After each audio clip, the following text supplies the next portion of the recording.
This video is sponsored by Lexar. Hey, what's going on, people? I hope you guys are doing good. Today, I got a little box right here. I got a phone inside this box. We're going to grab some coffee and take a look at what phone is inside this box. I have a feeling I know what it is, and by the title, I'm sure you guys already do too. So let's go ahead and grab some coffee and unbox this phone. All right, so we got some coffee, coconut cream pie coffee, if that. So let's go ahead and open up the box here and take a look at what phone is inside here.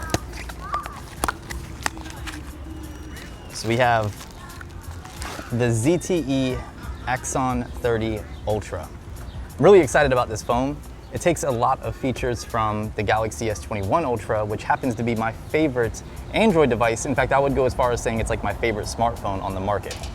So let's go ahead and open up this box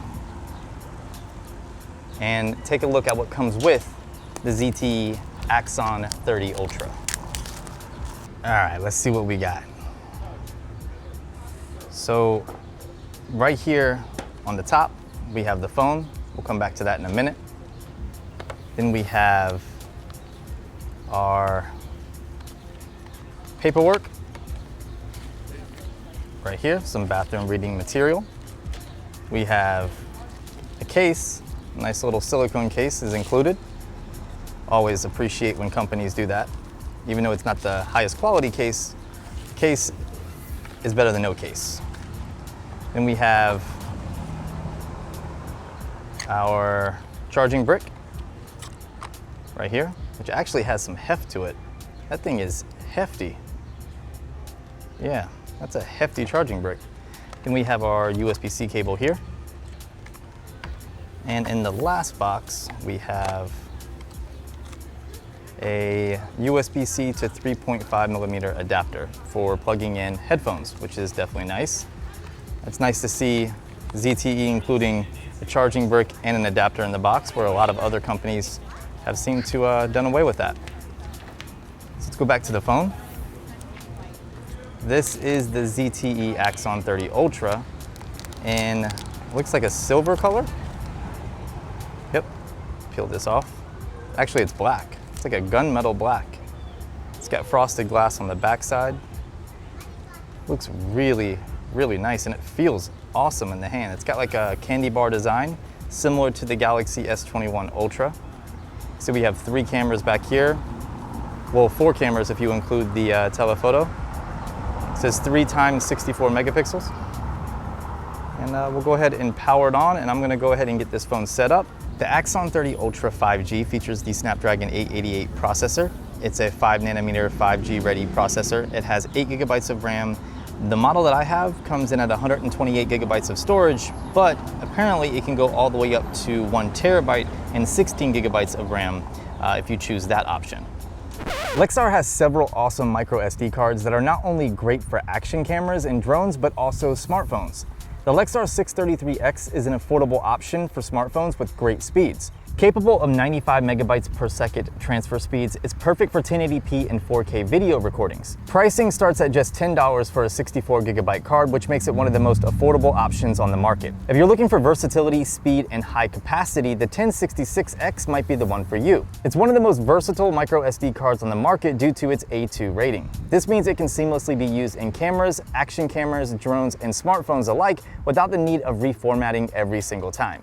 Additionally, when using it with the smartphone, the A2 rating makes it safe and reliable to store and run apps. Packing transfer speeds of 160 megabytes per second, it's able to keep up with the most modern smartphones, drones, and action cameras that can record 5K, 6K, and even 8K video. Make sure to hit the links in the description and check out Lexar's current promotions to grab a card for yourself. So I was just looking at the display on this phone, and I gotta say, I'm really impressed. It's a 1080p display.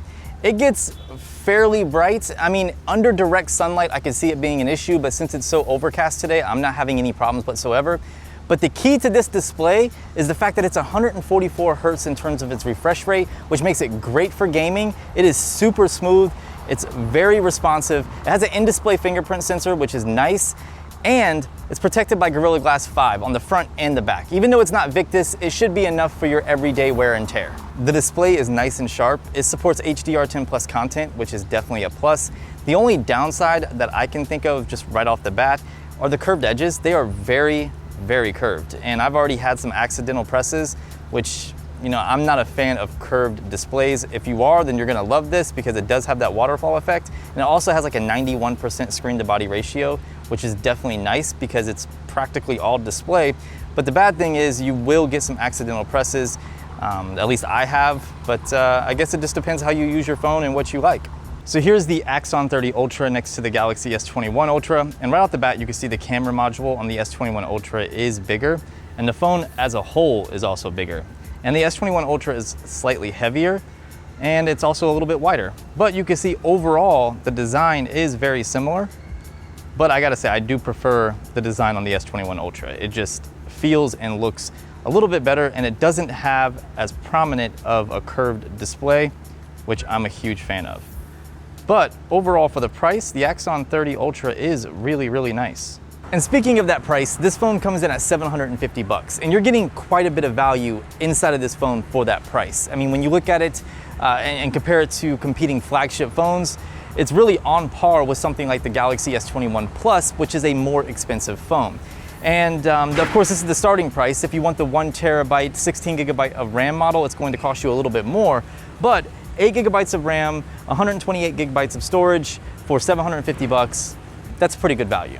The Axon 30 Ultra has a 4600 milliamp hour battery, which is plenty large enough to get you through a full day, although I'll need to test this further, so stay tuned for my full review if you want a detailed look at battery life. Now, to go along with that large battery size, we have 65 watt fast charging, which is why the charger that's included in the box is so heavy.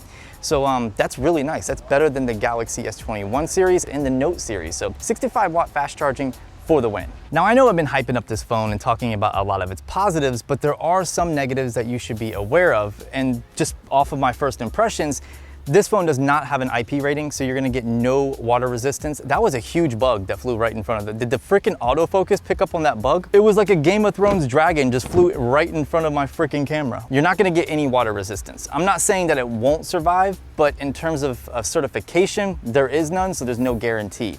Also, there is no SD card slot. It does have a dual SIM card slot, which is nice, but I only use one SIM card on my phone, and I would much rather have an SD card slot instead of dual SIM functionality, but that's just me. Let me know in the comment section, which do you prefer, dual SIM or single SIM with SD card slot?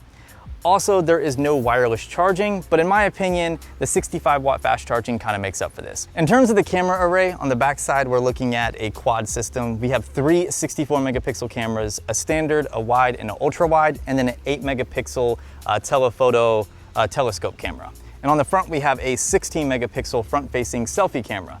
So what I'm gonna do is I'm gonna go around and get some shots. It's kind of overcast right now. The sun's going down, so it's like perfect time for, you know, smartphone photos. And I'm gonna gather some video as well because this does shoot 8K video at 30 frames per second. But make sure to stay tuned for more camera comparisons, maybe one towards the Galaxy S21 Ultra, or if you wanna see a dedicated camera video on this phone, let me know in the comment section. But yeah, enjoy the pictures, enjoy the video, and I'll catch you guys in the next one. Take care. I don't know why I said take care, that was weird. Probably not gonna say that again. That was just strange.